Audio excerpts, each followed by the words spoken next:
से लेकर आ चुके हैं आप लोगों के लिए शाम की सभी ताज़ा और बड़ी खबरें। एक एक कर आपको सारी खबरों की जानकारी देंगे आज देश दुनिया में क्या कुछ हो रहा है। दरअसल दोस्तों, सबसे पहली जो बिग ब्रेकिंग न्यूज़ आ रही है, आपको बता दें किसान नेता राकेश टिकैत का बड़ा ऐलान। बोले फिलहाल सरकार ना ही बातचीत कर रही है ना ही बात सुन रही है। किसान 26 मई के बाद आंदोलन को बहुत ही तेज करेगा दोस्तों। जी हाँ, अब बढ़ गई भाजपाइयों की मुश्किल, इसके बारे में आपको विस्तार से बताएंगे। वहीं पर दोस्तों, पप्पू यादव के गिरफ्तार होते ही बदले जीतन राम मांझी और आपको बता दें सहानी के सुर। बोले फिलहाल ये सब कुछ सहा नहीं जाएगा। जी हाँ, पप्पू यादव को बेफालतू में अंदर डाला गया, इसके बारे में भी आपको विस्तार से बताएंगे। वहीं पर दोस्तों, केजरीवाल का मोदी सरकार को जमकर फटकार। बोले फिलहाल कोरोना का फॉर्मूला खरीद ले जी हाँ मोदी जी, और जगह जगह वैक्सीन बनाई जाए, इसके बारे में भी आपको विस्तार से बताएंगे। वहीं पर दोस्तों, राहुल गांधी का मोदी सरकार पर बड़ा हमला। बोले गरीबों के पास पैसा नहीं, मोदी जी अपने लिए 20,000 करोड़ का जो है महल बनवा रहा है। नया सांसद, आखिर इसकी क्या जरूरत है इस महामारी में, जब देश इस पीड़िता से दोस्तों गुजर रहा है, देश के पास पैसा नहीं है, इसके बारे में भी आपको विस्तार से बताएंगे। वहीं पर दोस्तों, असद ओवैसी का मोदी सरकार पर बड़ा हमला। बोले फिलहाल आज लॉकडाउन की स्थिति बनाने में सरकार का बड़ा हाथ। जी हाँ, गरीब भूखमरी से मर रहा है, इस सरकार सोती रही, इसने कोरोना पे कोई संज्ञान नहीं लिया, इसके बारे में आपको विस्तार से बताएंगे। वहीं पर दोस्तों, फिलिस्तीन ने दागी मिसाइल तो रोने लगे अंधभक्त। जी हाँ, जो अंधभक्त इजराइल का साथ दे रहे थे, अब उन अंधभक्तों को बड़ा झटका लग गया जब फिलिस्तीन ने भी दोस्तों आपको बता दें जबरदस्त तरीके से मिसाइल दाग दी, रोने लगा इजराइल भी, इसके बारे में भी आपको विस्तार से बताएंगे। वहीं पर दोस्तों, एक योगी का बयान तो आपको याद ही होगा, मैं ईद नहीं बनाता क्योंकि मैं मुसलमान नहीं हूं। अब वही लोग दोस्तों, वही हिंदू धर्म के लोग अपने घर के जो जिनके शव हैं दोस्तों, 1000 शवों को जमीन में दफना दिया गया है। सोचिए, जो योगी कहता था कि मैं ईद नहीं बनाता, मैं मुसलमान नहीं हूं, ठीक है हम सम्मान करते हैं कि आप मुसलमान नहीं हो आपके धर्म का, लेकिन दोस्तों आप ये कहते थे कि भैया हमारे धर्म में ऐसा नहीं होता। अब दोस्तों, हिंदू धर्म के लोगों ने 1000 लाशों को दफना दिया है मुस्लिमों की तरह। सोचिए आज बेचारे लोग कितने परेशान हैं कि उनके पास अंतिम संस्कार के लिए भी पैसा नहीं है। हमारे हिंदू और मुसलमान भाइयों को लड़ाकर ये लोग राजनीति करते हैं, और आज जब हिंदू धर्म की रक्षा करने की बारी आई तो सीएम योगी दुम दबाकर भाग निकले, इसके बारे में भी आपको विस्तार से बताएंगे। तो सारी खबरें दोस्तों एक एक कर देंगे। फिलहाल खैर चलिए बढ़ते हैं सबसे पहली और सबसे बड़ी खबर की ओर। दरअसल दोस्तों, आप लोग बता दें कृषि कानून को लेकर किसानों को 6 महीने से ऊपर हो चुके। किसान नेता राकेश टिकैत का बड़ा ऐलान। बोले 26 मई के बाद अब आंदोलन तेज होगा, बस बहुत हो गया, सरकार ना ही बातचीत कर रही है ना ही कुछ सुनने को तैयार है। 26 तारीख के बाद आंदोलन तेज कर देंगे। आपको बता दो दोस्तों, अब जगह जगह से वापिस से लोग जुटना शुरू हो जाएंगे। सरकार ने दोस्तों किसानों की बात नहीं सुनी है। आज 6 महीने से ज्यादा होने वाला है, उसके बाद किसानों पर ही नाम रखा जाएगा कि किसानों ने जो यहाँ पर रूल्स तोड़े, रेगुलेशन तोड़े। लेकिन सवाल ये उठता है दोस्तों कि सरकार अच्छे से जानती है कि इस वक्त किसान कितना परेशान है, उसके बावजूद भी केंद्र की मोदी सरकार जो यहाँ पर दोस्तों किसानों को इग्नोर करती जा रही है, इग्नोर करती चली जा रही है। सवाल ये दोस्तों कि आज राकेश टिकैत ने जो बात कही है वो बिल्कुल सही है कि फिलहाल अब आंदोलन और तेज होगा। सरकार को जब तक दोस्तों नसीहत नहीं मिलेगी तब तक सरकार सुधरेगी नहीं। आपको बता दूं, लगातार दोस्तों तीनों कृषि कानून को लेकर किसान अपनी बात पर अड़े हुए हैं। केंद्र की मोदी सरकार किसानों को भटकाने का मुद्दा ढूंढ रही है और किसानों ने साफ कर दिया कि फिलहाल अब छुपने और झुकने वाले नहीं है, अब यह आंदोलन इसी तरीके से चलेगा। राकेश टिकैत ने कहा कि अगर सरकार नहीं मानी तो आंदोलन को और तेज करेंगे। भैया आप संभाल लो, अब सरकार किसानों की नहीं सुनेगी तो दोस्तों किसानों को तो यह आंदोलन तेज करना ही पड़ेगा। बाद में किसानों को ही नाम रखा जाएगा कि कोरोना की गाइडलाइंस का उल्लंघन कर रहे हैं। फिलहाल खैर चलिए हम बढ़ते हैं दोस्तों एक और अगली बिग ब्रेकिंग की तरफ। बता दोस्तों, अगली जो बड़ी खबर निकल कर आ रही, देश गरीबी में मर रहा है, मोदी सरकार बना रही अपने लिए 20,000 करोड़ का महल।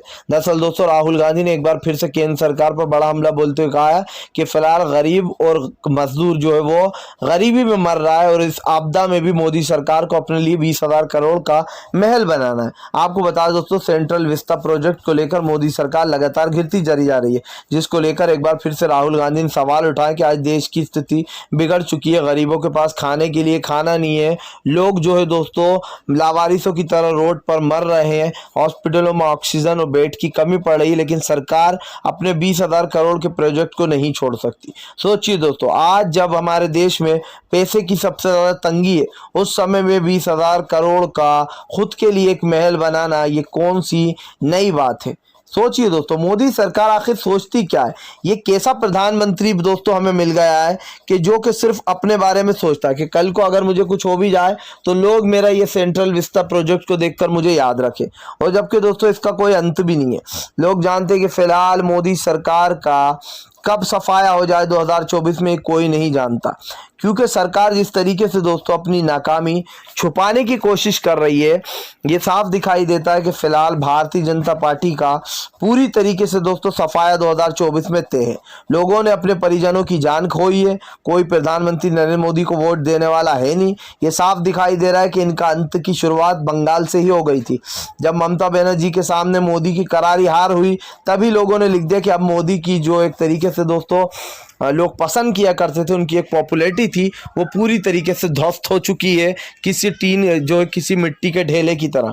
फिलहाल खैर चलिए हम बढ़ते हैं दोस्तों एक और अगली बिग ब्रेकिंग की तरफ। बता दोस्तों, नीतीश की लापरवाही को लेकर आए एक साथ चिराग पासवान, तेजस्वी यादव और कन्हैया कुमार। जी दोस्तों, तीनों ने नीतीश पर बड़ा हमला बोलते कहा है कि फिलहाल नीतीश सरकार लापरवाही कर रही है। कोरोना के केसों को बढ़ते हुए देख के दोस्तों आरजेडी के जो आपको बता दें, फिलहाल तेजस्वी यादव, चिराग पासवान और कन्हैया कुमार ने नीतीश को आड़े हाथ लेते हुए कहा कि आज पूरी तरीके से स्वास्थ्य व्यवस्था बिहार की बिगड़ चुकी है। नीतीश जी अपनी मस्ती में मस्त थे, उनको कोई फर्क नहीं पड़ता, लोगों की जानें जा रही हैं। ये डबल इंजन सरकार दोस्तों लोगों की जानें ले रही है। इस बात को दोस्तों झुटलाया नहीं जा सकता कि प्रधानमंत्री नरेंद्र मोदी के कहने पर उन सच्चे और अच्छे लोगों को उठाया जा रहा है जो इनकी पोल खोल रहा है।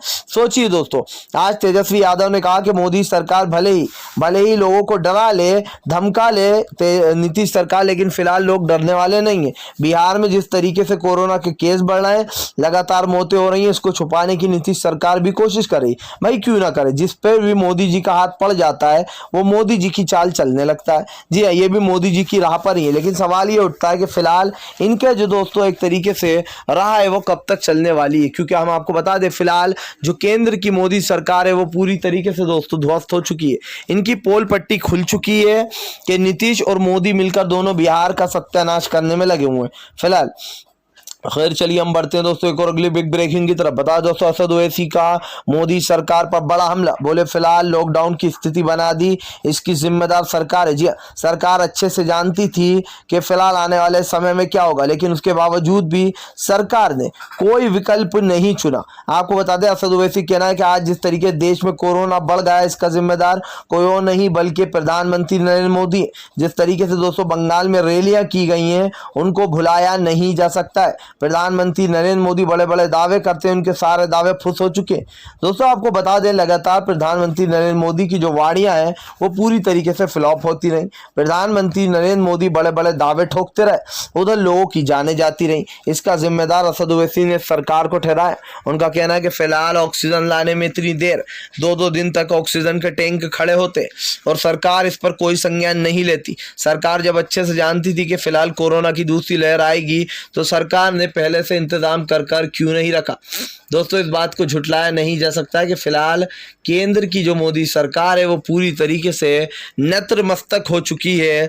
जनता जो है दोस्तों सवाल मांग रही है, जवाब पूछ रही है, इनके पास सवालों के जवाब नहीं है। असद ओवैसी की बात को झुटला नहीं सकते हैं कि फिलहाल ये बात बिल्कुल सच है दोस्तों कि आज जिस तरीके से हमारे देश में परेशानी आई है, इस परेशानी से लड़ने के लिए दोस्तों एक बड़ा सबब बन चुका है। फिलहाल खैर चलिए हम बढ़ते हैं दोस्तों एक और अगली बिग ब्रेकिंग की तरफ।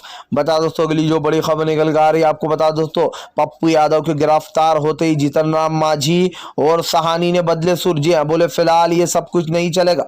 आपको बता दोस्तों पप्पू यादव के सपोर्ट में आ गए जीतन राम मांझी और सहानी, दोनों ने दोस्तों मोर्चा खोल दिया।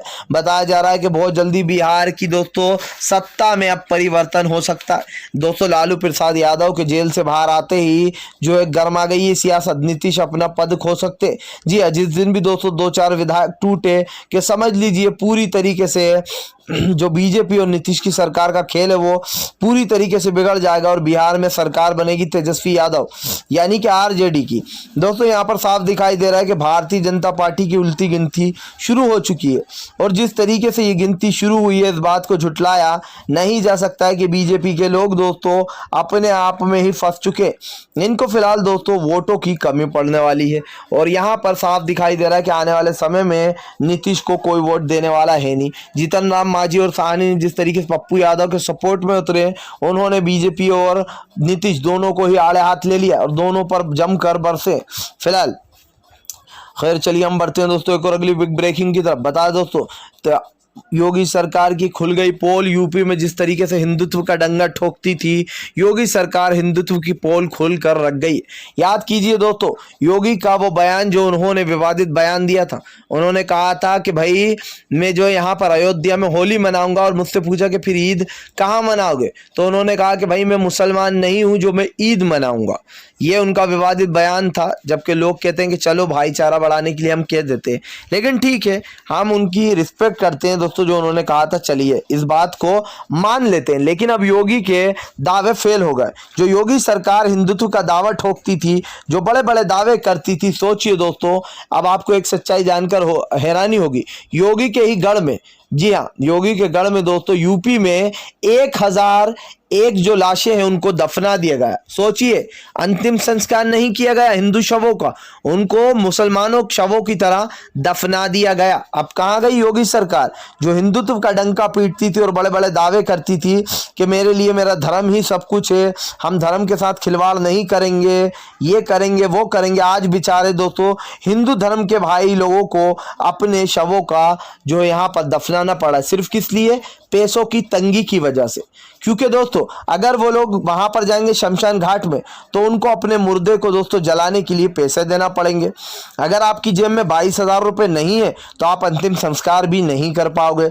यही बात है दोस्तों जिसकी वजह से योगी सरकार पूरी तरीके से एक्सपोज हो गई। उनका ये बड़े बड़े दावे जो थे कि मैं ईद नहीं मनाता मैं मुसलमान नहीं हूं अब मुसलमानों की तरह दोस्तों 1001 जो लाशें उनको दफना दिया गया इसका जिम्मेदार कौन है। हिंदू लोगों ने एक तरीके से हिंदू भाइयों को मुसीबत के वजह से अपने धर्म को बदलना पड़ा एक तरीके से धर्म की विधि विधान को बदलना पड़ा। सवाल यही उठ रहा है दोस्तों कि योगी सरकार जो हिंदुत्व का डंका बजाती थी इनकी बैंड बज चुकी है इसीलिए ये पंचायत चुनाव में खुद इन्हीं के गढ़ से हार गए। अयोध्या सोचिए दोस्तों इनकी खुद की नगरी थी मथुरा जहां पर बीजेपी का डंका बजता था वहां से बीजेपी का सफाया हो चुका है। ये यलगार है दोस्तों। यलगार का मतलब आप समझते होंगे। यलगार का मतलब 2022 के विधानसभा के आने वाले चुनाव के लिए यलगार है कि योगी सरकार के हाथ से सत्ता अब जाने वाली है। योगी अपनी सरकार को बचाने के लिए पूरी कोशिश कर रहे हैं लेकिन दोस्तों अफसोस कि योगी अपनी सरकार को बचा नहीं पाएंगे फिलहाल। खैर चलिए हम बढ़ते हैं दोस्तों एक और अगली बिग ब्रेकिंग की तरफ।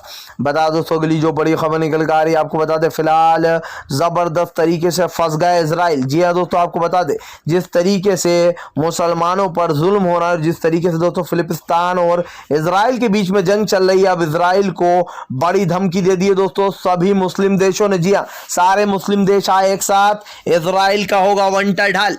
दोस्तों सोचिए इस दुनिया में सबसे ज्यादा इस देश में इजराइल जो है दोस्तों वहां पर उसके सामने मुस्लिम देश बहुत सारे। अगर आप अभी अनुमान लगाएंगे दोस्तों तो मुस्लिम देशों की संख्या बहुत ज्यादा है। ऐसे में आपको बता दें दोस्तों सऊदी अरब यूएई जी हाँ और तुर्की और यहाँ पर जितने भी मुस्लिम देश है दोस्तों वो सब एकजुट हो गए और उनका कहना है कि अगर इजराइल को अब मुंह तोड़ जवाब देंगे और इन सबको साथ में लाने वाले हैं दोस्तों। आपको बता दें तुर्की के जो है यहाँ पर राष्ट्रपति जी हाँ अर्दुगान और अर्दुगान ने दोस्तों पहले भी कई जगह मुंह तोड़ जवाब दिया। अर्दुगान एक ऐसे प्रधानमंत्री हैं दोस्तों जो कि सबक सिखाने में सबसे नंबर 1 है और फिलहाल जब वो हमला बोलते हैं तो उनके आगे कोई टिक नहीं पाता है तुर्की के।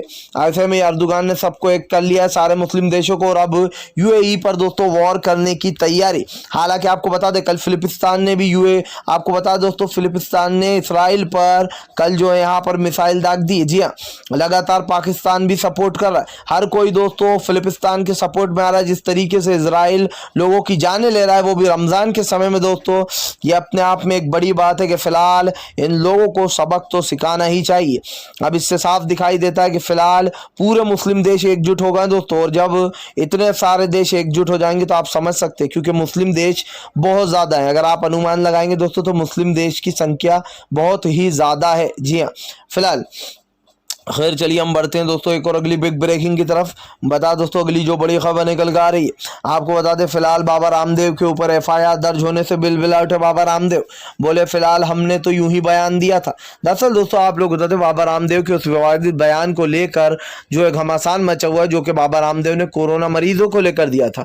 बाबा रामदेव ने कोरोना के मरीजों को लेकर कहा था, अरे ओ बावलो, तुम लोग जो ऑक्सीजन के लिए मर रहे हो बावलों, जरा बाहर आकर देखो ईश्वर ने कितना ऑक्सीजन दिया। बावलों अपना मुंह खोलो और ऑक्सीजन ले लो। सोचिए दोस्तों, ये बाबा रामदेव की लैंग्वेज थी। जो इंसान मर रहा है हॉस्पिटल में, जो लोग अपनी जान खो रहे हैं सिर्फ ऑक्सीजन की वजह से, उससे ये ढोंगी बाबा कह रहा है कि बाहर आकर ऑक्सीजन ले लो या ऑक्सीजन। तो कल को ऊपर वाला ना करे दोस्तों, इस बाबा रामदेव को यही प्रॉब्लम हो जाए, इसे ऑक्सीजन ना मिले, इसकी तबीयत खराब हो जाए, तो क्या इसको भी लोग यही कहें, अरे वो बाउले बाहर जाकर ऑक्सीजन ले ले, तू लोगों को सलाह दिया करता था, पता चले बाबा का टिकट ही कट गया, इतने में ऊपर पहुंच गया। तो दोस्तों आज जिस तरीके से नफरतबाजी की भाषा यूज की जा रही है, हर कुछ बोला जा रहा है बाबा रामदेव द्वारा। लाला रामदेव बोलना चाहिए, वैसे इनको असली नाम इनका वही है, बाबा रामदेव नहीं, क्योंकि ये फिलहाल बाबा कहलाने लायक कहीं से नहीं है फिलहाल। खैर चलिए हम बढ़ते हैं दोस्तों एक और अगली बिग ब्रेकिंग की तरफ। बता दोस्तों अगली जो बड़ी खबर निकल कर आ रही है, अंध भक्तों को बड़ा झटका। इजराइल को जब फिलिस्तीन ने दिया जवाब दोस्तों, तो रोने लगे अंध भक्त। जी है दोस्तों, जो अंध भक्त सपोर्ट कर रहे थे इजराइल का, उनकी अब सिट्टी पिट्टी गुल हो गई है। जब से मुस्लिम देशों ने दोस्तों एक साथ आने का ऐलान किया है, तब से अंध भक्तों को बड़ा झटका लगा। दोस्तों सोचिए, इन अंध भक्तों की जमानत जब्त हो गई। इतने सारे मुस्लिम देश है कि अगर ये इनसे उलझने को चले जाए तो इनका नेस्त नाबूद हो जाए। जी हाँ, इनको मिटाकर रख दें वो लोग। लेकिन अंध भक्त जब भी लगे हुए थे, इजराइल का साथ दे रहे थे। एक तो इजराइल दोस्तों फिलिस्तीन के लोगों को परेशान कर रहा है, उनकी जानें ले रहा है, और ऊपर से ये इजराइल का सपोर्ट कर रहे थे। इन अंध भक्तों को बड़ा झटका लगा है दोस्तों, क्योंकि फिलहाल अब फिलिस्तीन ने मुंहतोड़ जवाब दिया है और वहां की सरकार को समझा दिया कि फिलहाल अगर पंगा लिया तो इसका अंजाम अच्छा नहीं होगा। और अर्दोगान ने जिस तरीके से लोगों को जोड़ा है, ये अपने आप में काबिल तारीफ है फिलहाल। खैर चलिए हम बढ़ते हैं दोस्तों एक और अगली बिग ब्रेकिंग की तरफ। बता दोस्तों अगली जो बड़ी खबर निकल कर आ रही है, आपको बता दें नीतीश के बिगड़ते जा रहा है हालात। जी हाँ, बद से बदतर हो रही दोस्तों यूपी और बिहार की हालत। बिहार वाले बोले कि फिलहाल शव यूपी से बहकर आ रहा है, और यूपी वाले बोल रहे हैं कि शव भैया बिहार से बहकर आ रहा है। सोचिए दोस्तों, लाशों को गंगा में बहाया जा रहा है, लाशों की लाशें, 100 लाशें मिली गंगा में, जिसको लेकर राजनीति गर्म हो गई है। लोग सवाल पूछ रहे हैं सरकार से कि क्या इसी दिन के लिए लोगों ने वोट दिए थे कि अंतिम संस्कार भी ना कर पाए। कोई दोस्तों अपने परिजनों को दफना रहा है हिंदू धर्म के अगेंस्ट, कोई बेचारे अपने परिजनों को गंगा में फेंक कर जा रहा है, इनके पास पैसे ही नहीं अंतिम संस्कार के, तो कोई क्या करेगा। सोचिए, इस सरकार के ऊपर सवाल उठ रहे हैं, ये सरकार सवाल देने के जवाब में नहीं है। आप सोच सकते हैं दोस्तों, जो सरकार लोगों के सवालों के जवाब न दे, वो निकम्मी सरकार से ज़्यादा और कुछ नहीं हो सकती। अगर आप भी शांतिपूर्ण ढंग से पीएम की इन सभी गलत नीतियों का दिल से विरोध करते हो और आप मानते हो ये सरकार बस एक तानाशाह सरकार है, इसको तत्काल में अपना इस्तीफा दे देना चाहिए, तो इस वीडियो को ज़्यादा से ज़्यादा शेयर कीजिए, लाइक कीजिए, और अगर आप हमारे चैनल पर पहली बार आएँ तो सब्सक्राइब करने के साथ साथ पास में एक घंटी आएगी यानी कि बेल आइकन, उसको ज़रूर दबाएँ ताकि हमारे हर वीडियो की अपडेट आपको मिल पाए।